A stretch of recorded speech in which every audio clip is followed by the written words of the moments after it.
Bismillahirrahmanirrahim. Assalamualaikum dan salam sejahtera kepada anda yang sedang menyaksikan Koresponden Bernama untuk hari ini. Alhamdulillah, hari ini anda bersama dengan saya, Fazli Fuad, selama setengah jam pastinya dalam program Koresponden Bernama. Dan hari ini saya akan bawakan kepada anda tentang perkembangan berita dari Biro Wilayah Persekutuan Labuan, dan juga kita akan bersama dengan Koresponden Bernama di Indonesia yang menyediakan berita dari sana, dan juga insyaAllah kita akan bersama juga dengan tetamu jemputan yang diundang khas dengan topik pilihan kita pada hari ini. Tapi sebelum itu, jom kita saksikan apa yang menarik pada hari ini. Radio dalam talian dikendalikan oleh OKU Penglihatan. Seterusnya, isu bekalan air terputus di wilayah Persekutuan Labuan.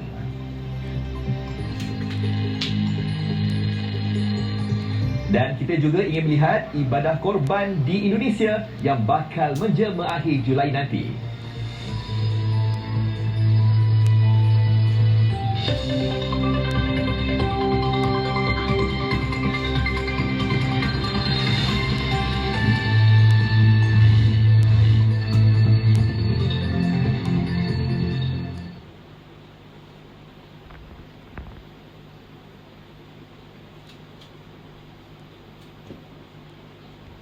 Bernama untuk pagi ini, kita terus saja ingin mengikuti tentang perkembangan berita dari Biro Wilayah Persekutuan Labuan. Siapa lagi kalau bukan Jailani Hassan. Assalamualaikum Jai.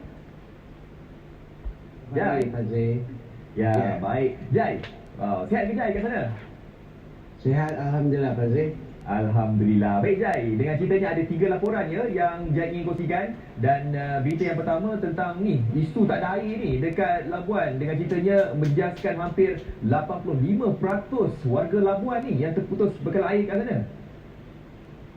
Ya betul Fazli, gangguan bekalan air yang menjejaskan 85% penduduk di Pulau Bebas Cikai sini sejak lebih seminggu telah pulih secara berperingkat sejak semalam. Ketua Pegawai Eksekutif Perbanan Labuan, Dr. Ferry Akmal Osman berkata kerja pembaikan pam paip utama yang bocor dari sumber utama di Pulau Inoi telah siap lewat petang Selasa. Jabatan Air telah mula melakukan kerja pengepaman air berikutan. Kerja pembaikan telah selesai dan mengambil masa beberapa hari untuk sampai ke tangki dan kemudiannya kepada pengguna. Beliau berkata bantuan teknikal oleh Petronas Chemical Methanol Sdn Bhd dan subkontraktornya PMP dan Empada telah membantu kerja pembaikan yang berdepan masalah berikutan cuaca buruk dan banjir yang melanda kawasan itu. Gangguan bekalan air itu bagaimanapun tidak melibatkan zon perindustrian di sini. Susulan gangguan tersebut, Jabatan Air Perbadanan Labuan, Pejabat Ahli Parlimen Labuan serta penyumbang persendirian menyediakan bekalan air terawat melalui penghantaran ke-7 buah tangki statik dan lori tangki di kawasan kediaman dan 27 buah kampung di Labuan. Labuan masih bergantung bekalan air dari Tanah Besar Sabah melalui paip dasar laut sepanjang 25.7 km daripada loji rawatan air lawa di Gadong Beaufort.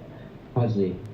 Baik, terima kasihlah dijaga kepada pihak yang berwajib kerana memberikan bekalan air kepada mereka yang terjejas ini. Sebab kita tahu bahawa air ini memang begitu penting ya dalam kehidupan seharian kita. Ada yang mengatakan bahawa kalau tak ada air ini memang tak boleh hidup lah kan. Biarlah tak ada elektrik asalkan ada air. Baik Jai, kita tahu bahawa kalau kita ingin mendapatkan bekalan air, sudah pastinya akan ada pertolongan. Pertolongan itu akan ada lori datang kan. Tapi yang menarik dekat Labuan ni difahamkan seorang wanita ni yang tak kenal erti penat dan susah. Dia pandu lori itu sendiri dan menghantar bekalan air ni dekat sana ni. Macam mana tu Jai?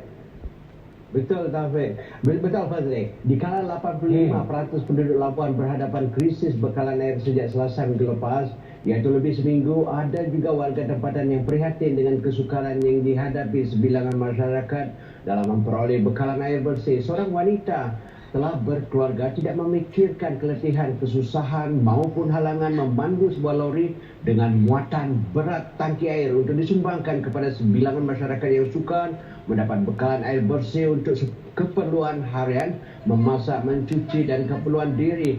Keprihatinnya pada hari pertama sehingga hari keempat melihat anak-anak kepayahan mendapatkan air sama ada untuk minum atau untuk membersihkan diri, selain keperitan yang dialami oleh sepupunya yang baru selesai pembedahan yang ketiadaan air.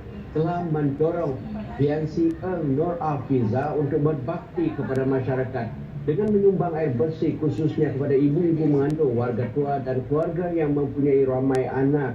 Sehingga hari Rabu dianggarkan 3 hingga 4,000 di 9 buah kampung di Labuan telah menerima bantuannya. BNC bersyukur diberikan rezeki untuk dikongsikan kepada masyarakat yang memerlukan ketika Labuan dilanda krisis air keruh, di mana sebilangan besar warga Labuan yang terjejas bergantung bekalan air harian daripada tangki yang disediakan oleh Jabatan Air.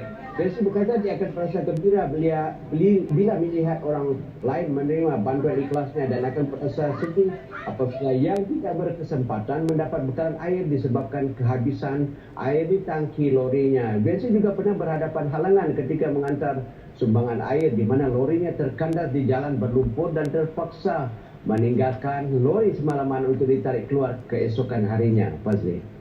Wow, saya rasa sifat yang dibuat ataupun dilakukan daripada wanita tersebut harus dicontohi bukan sahaja dekat Labuan, malahan andai kata kalau ada 1,000 orang, 100 orang kan perangai sifatnya murni macam tu, saya rasa wow, memang best lah kita duduk dekat Malaysia ni. Okey, Jan, yang terakhir sekali mengenai bekas ahli Parlimen Labuan yang mengemudi Dewan Perniagaan Melayu Malaysia ataupun DPMM Labuan ni. Silakan Jan. Bekas ahli Parlimen Labuan Datuk Suhaili Abdul Rahman dipilih sebagai Presiden